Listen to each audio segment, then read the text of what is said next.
We learn the administration of the kingdoms. We learn that some kings, some middlemen, some even landlords declare themselves as a new king. But there are many. How they will perform, how will they manage the kingdom administration wise?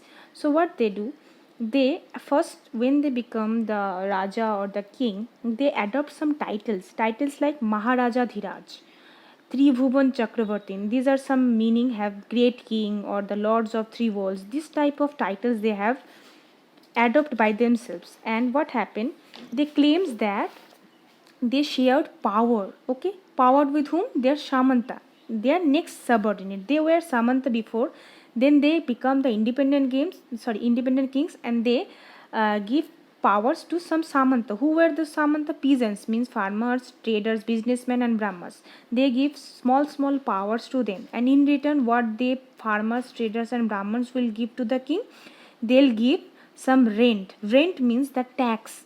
So the peasant, cattle keeper, artisans, everybody will give some of the things from their productions. That means as a rent or as a tax.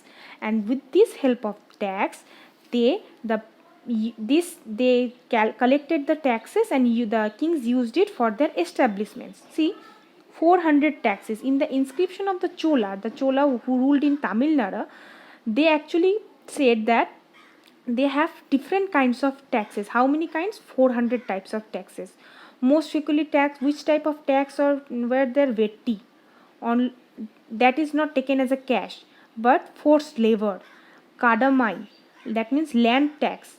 Then there are other tax for house or the ladder, or just having a palm tree. So many you have to, if you have a palm tree, then you have to pay tax, you have to pay some money to the king. So there are lots of type of tax they collected from these peasants, cattle keepers, and everyone whom, with whom they have shared the power. Okay, now they have collected the money. Where they will use this money? The king will use this money for the establishment, like construction of temples. The kings will construct some temple, some forts. Okay, and they will use this money for fighting wars, because in wars they needs a lots of materials, food for the soldiers, everything.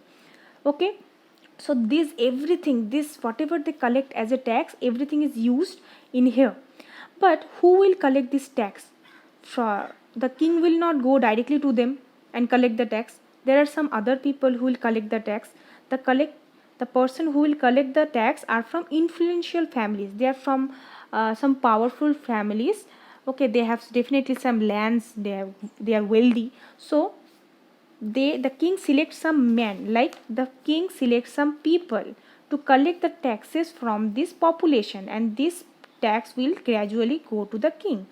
Now, if the person, he collected the tax for suppose 50 years, now what happened after 50 years? After 50 years the person died, and his son will get the responsibility to collect the tax from the population and deliver it to the king. That's why it is known as hereditary. These influential families who are collecting the revenue actually is sometimes hereditary.